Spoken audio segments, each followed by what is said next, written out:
ಹಿಂದೆ ಕಾಣಿಸ್ತಾ ಇದೆಯಲ್ಲ ಇದು ಆನೆ ಸುಮಾರು 48 ವರ್ಷ ವಯಸ್ಸು. ಇವಾಗ ತನಕ ನನಗೆ ಗೊತ್ತಿರೋ ಪ್ರಕಾರ 9 ನಾರ್ಮಲಾಗಿ ಡೆಲಿವರಿ ಆಗಿದೆ. ಇಲ್ಲೇ ಎಲ್ಲ ಮರಿಗಳೆಲ್ಲ ಚೆನ್ನಾಗಿ ಬೆಳೀತಾ ಇದೆ. ಇವಾಗ 10ನೇ ಡೆಲಿವರಿ ಆಗಬೇಕು. ಇವಾಗ ಇದು ಸುಮಾರು ಒಂದು 23-24 ತಿಂಗಳು ಗರ್ಭ ಆಗಿದೆ. ಸುಮಾರು ಒಂದು 3 ದಿವಸದ ಹಿಂದೆ ಡೆಲಿವರಿ ಸೈನ್ಸು ಈ ತೋರ್ಸೋಕ್ಕೆ ಶುರು ಮಾಡಿದೆ. ಯೂಶಲಿ ಒಂದ್ಸಲಿ ಡೆಲಿವರಿ ಸೈನ್ಸ್ ತೋರಿಸಾದ್ಮೇಲೆ 24 ಅಪ್ಪ 48 ಗಂಟೆಗಳಲ್ಲಿ ಇದು ಬಂದ್ಬಿಡ್ತದೆ. ಇದು ಇವಾಗ ಸುಮಾರು 72 ಒಂದು ಗಂಟೆ ಕಾಲ ಆಗಿದೆ. ಮರಿ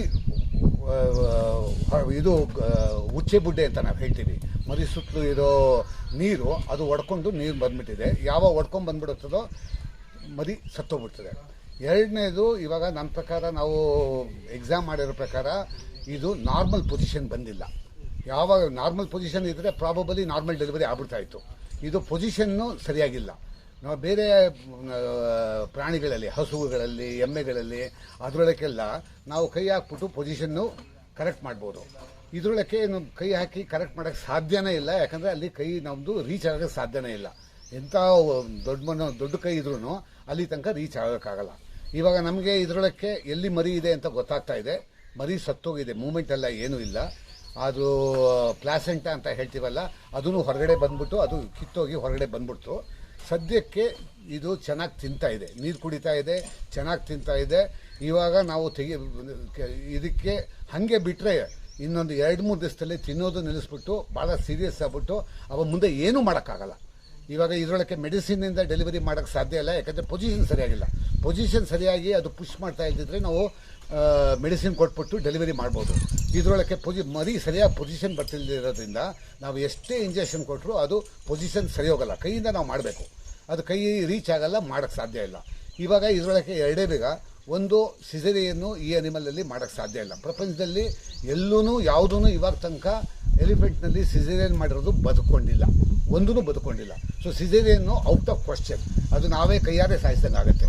ಎರಡನೇದು, ನಾವು ಎಲ್ಲಿ ಮರಿ ಕಾಣಿಸ್ತಿದೆಯೋ ಅದು ಅಲ್ಲಿ ನಾವು ಕಟ್ ಮಾಡಿಬಿಟ್ಟು, ಇವಾಗ ಅದೊಂದೇ ಆಪ್ಷನ್ನು, ಕಟ್ ಮಾಡಿಬಿಟ್ಟು ಸುಮಾರು ಒಂದು 20-25 ಸೆಂಟಿಮೀಟರ್ ಉದ್ದದ್ದು ಬಾಲದ ಕೆಳಗಡೆ, ಈ ಮೋಷನ್ ಮಾಡೋ ಕೆಳಗಡೆ ನಾವು ಸೀದಾ ಇನ್ಸಿಷನ್ ಹಾಕಿದ್ರೆ ಸೀದಾ ನಮ್ಮ ಮರಿ ಸಿಗತ್ತೆ.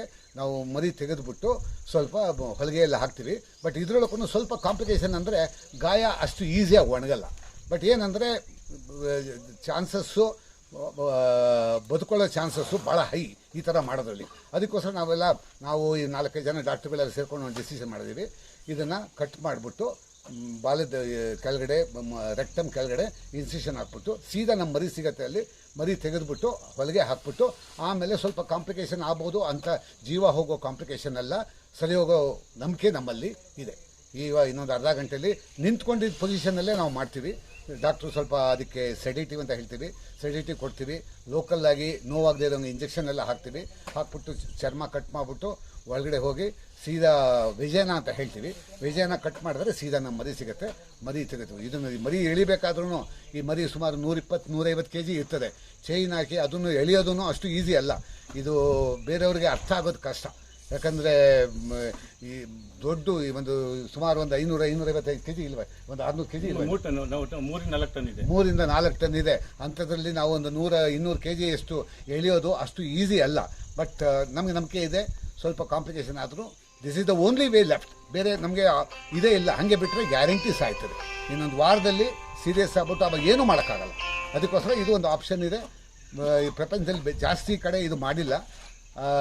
ನಾವು ಇವಾಗ ಮಾಡ್ತಾ ಇದ್ದೀವಿ. ಹೋಪ್ಫುಲಿ ನಮ್ಮ ನಂಬಿಕೆ ಇದೆ, ಇದು ಚೆನ್ನಾಗಾಗತ್ತೆ ಅಂತ ನಂಬಿಕೆ ಇದೆ. Thank you.